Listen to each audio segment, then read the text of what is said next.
Ministry of Energy and Green Transition has given Ghana National Gas Company the green light to shut down the Atuabo Gas processing plant from August 16 to 30 for scheduled maintenance aimed at ensuring its safe and reliable operations. And for that reason, gas supply will be suspended during the period to allow works to proceed. And the ministry has a statement to that effect.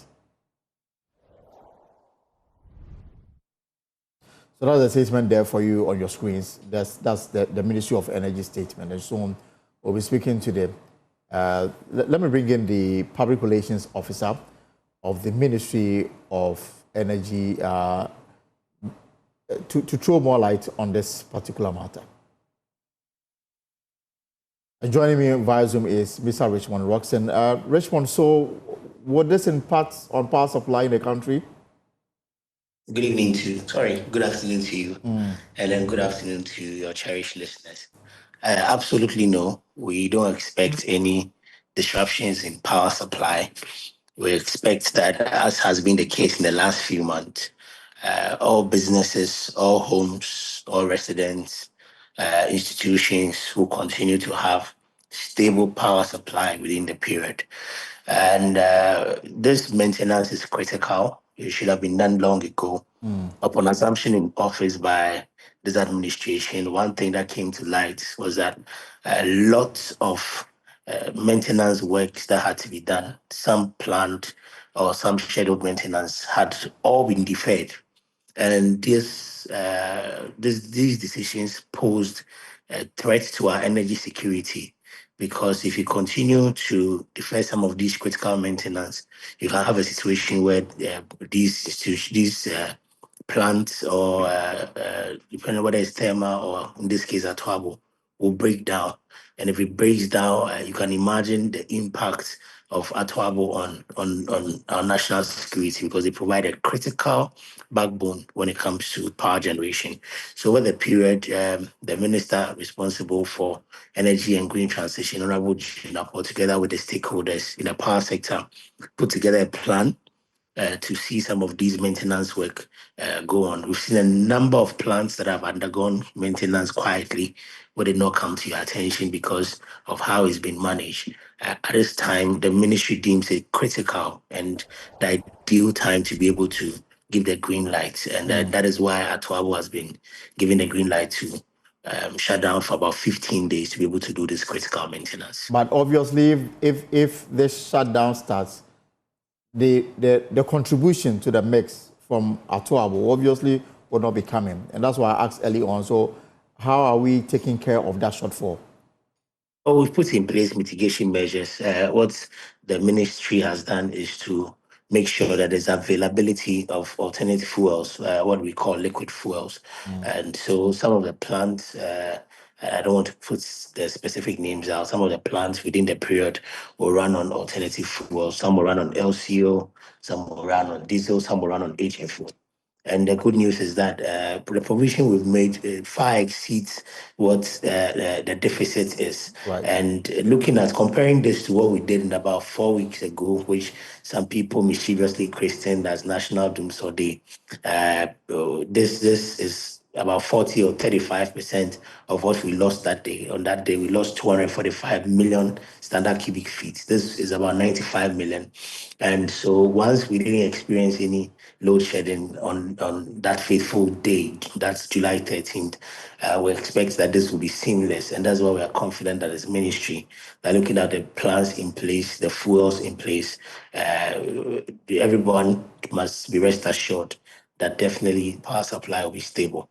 But you know, fuel as compared to gas is quite expensive. And I don't, so the minister's already budgeted for this?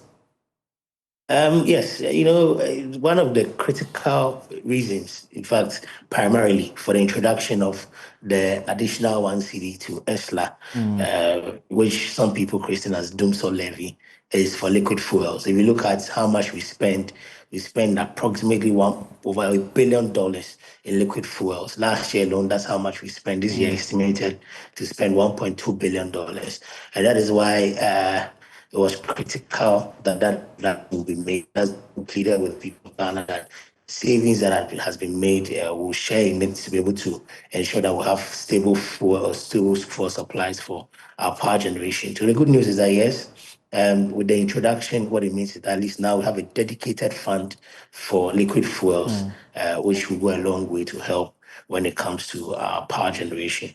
Richmond, finally, before I let you go, I mean, how will you describe the general energy sector? I mean, personally, from my own perspective and where I live, I mean, we've experienced sustained power supply. I don't remember my last time power went off in my area, but across the country, how will you describe the energy provision and the sector?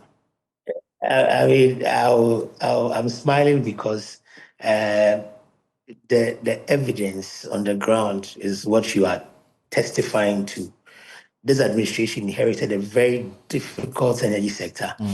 As of December 2024, we're shedding load of over 700 megawatts. And the data is there for everyone to reference. You can just write to Gridco as a reputable journalist as you are. You can easily get the data. And that is why, if you notice, in January, even before the swearing in, even liquid fuels to power our plants was non-existent. We had just over 2 days. And so it was very difficult over the last 3-4 months due to the work that has been done by the minister, Honorable Jinapor, with the support, tacit support of His Excellency the President. We've seen an improvement, vast improvement in our grid.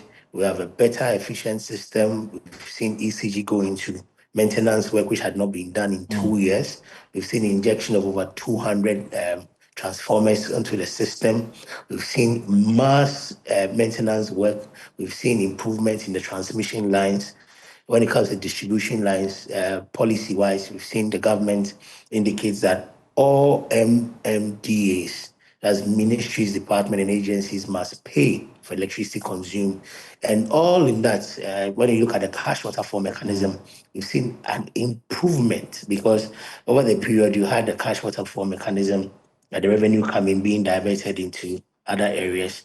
This time we channel it strictly to the power sector players and not what we're seeing in the past where we had some institutions even hide the revenues or under declare the revenues because they wanted it to use it for themselves. So overall, I would say that we've seen an improvement in the energy sector. We are not out of the woods yet. We've seen a better improvement. And as a government, the minister is committed to seeing a very, very stable energy sector where some of some of the problems that we met will be a thing of the past completely, where we'll see a strengthened transmission system, we'll see an improved distribution line, and we'll see the people of Ghana enjoy stable electricity. So I commend you for your compliment, your observation as well. And I'm sure that generally everybody will agree that we have a better power sector than what we met a couple of months ago. Richmond, thank you so much for your time this afternoon. Thank you too for your time. Right, and so Richmond is the head of public relations for the Ministry of Energy.